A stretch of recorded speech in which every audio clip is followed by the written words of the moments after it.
آزاد کشمیر میں حکومت کی تبدیلی، پیپلز پارٹی نے وزیر اعظم کے لیے چودھری یاسین کے نام پر اتفاق کر لیا۔ مطلوبہ ارکان اسمبلی کے دستخط مکمل، فارورڈ بلاک کے ارکان نے دستخط کر دیے۔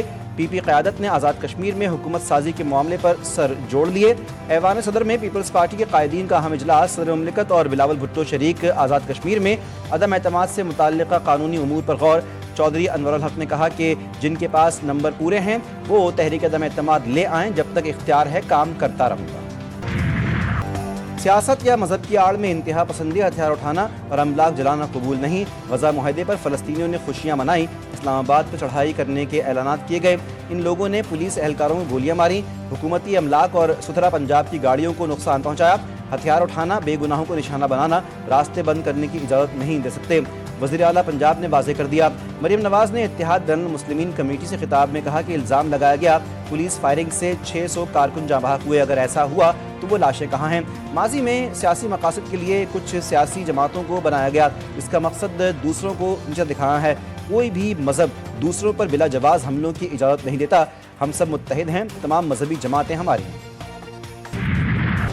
جنگ بندی کے باوجود فلسطینیوں کا قتل عام، صہیونی فوج کی رات بھر غزہ پر وحشیانہ بمباری، 46 بچوں سمیت 104 فلسطینی شہید، 250 سے زائد زخمی، درجنوں ملبے تلے دب گئے۔ شہادتوں میں اضافے کا خدشہ، حماس کے 30 سے زائد کمانڈرز کو نشانہ بنایا۔ اسرائیلی فوج کا دعویٰ، وزیر دفاع اسرائیل قاٹس کی حماس کی بیرون ملک قیادت کو نشانہ بنانے کی دھمکی۔ نسل کشی کے بعد جنگ بندی پر دوبارہ عمل درآمد شروع کر دیا۔ ٹرمپ نے اسرائیلی اقدامات کو جائز قرار دے دیا، کہا کہ حماس نے رویہ نہ بدلا تو اسے مٹا دیا جائے گا۔ حماس کا اسرائیلی حملے پر شدید رد عمل، 3 یرغمالیوں کی باقیات کی حوالگی مؤخر کر دی۔ اسرائیلی حملوں کے باوجود جنگ بندی کی مکمل پاسداری کا اعلان، ایک بیان میں کہا اسرائیلی حملے شرم الشیخ معاہدے کی کھلی خلاف ورزی ہیں، فلسطینی بچوں کا خون سستا نہیں۔ ثالث ممالک اور عالمی برادری قابض افواج پر سفاکانہ کارروائیاں روکنے کے لیے دباؤ ڈالے اور معاہدے کی تمام شقوں کی مکمل پاسداری یقینی بنائے۔ ایرانی صدر کی پاک افغان کشیدگی ختم کروانے کے حوالے سے برادرانہ کردار ادا کرنے کی پیشکش، وزیر داخلہ محسن نقوی کی ایرانی صدر مسعود پزشکیان سے ملاقات، پاک ایران تعلقات اور 2 طرفہ تعاون پر تبادلہ خیال۔ صدر مسعود پزشکیان کا 2 طرفہ تعلقات پر اطمینان کا اظہار، کہا کہ پاکستان کے ساتھ تعلقات کو خصوصی اہمیت دیتے ہیں، دونوں ممالک کے پاس تعاون اور فروغ دینے کے لیے بے پناہ مواقع ہیں۔ محسن نقوی کی ایرانی سپریم نیشنل سیکیورٹی کونسل کے سیکریٹری علی شدیر لاریجانی اور ایرانی ہم منصب سکندر مومنی سے الگ الگ ملاقاتیں، پاک ایران تعلقات اور سیکیورٹی تعاون بڑھانے پر تبادلہ خیال۔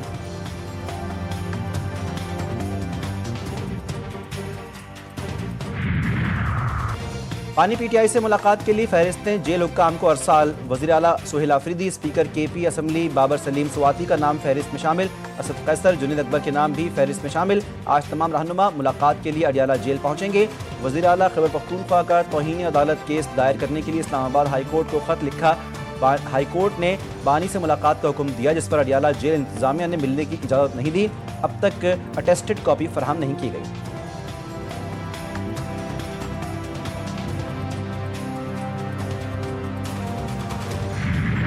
کے پی کے کی پراسرار فرمائش اور کوشش اس بات پہ کہ وہ اپنے معشوق سے ملنا چاہتے ہیں اور وہ موصوف یہ ڈیمانڈ کرتے ہیں کہ میری ملاقات کروائی جائے تاکہ میں کابینہ کی تشکیل جو ہے اس کے اوپر مشاورت کر سکوں۔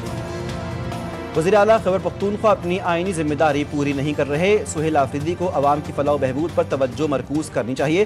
وزیر مملکت قانون و انصاف بیرسٹر عقیل ملک کہتے ہیں کہ سہیل آفریدی جیل میں بیٹھے شخص کے عشق میں مبتلا ہیں، ایک سزا یافتہ شخص کے مشوروں پر عمل کرنا آئین کے منافی نہیں۔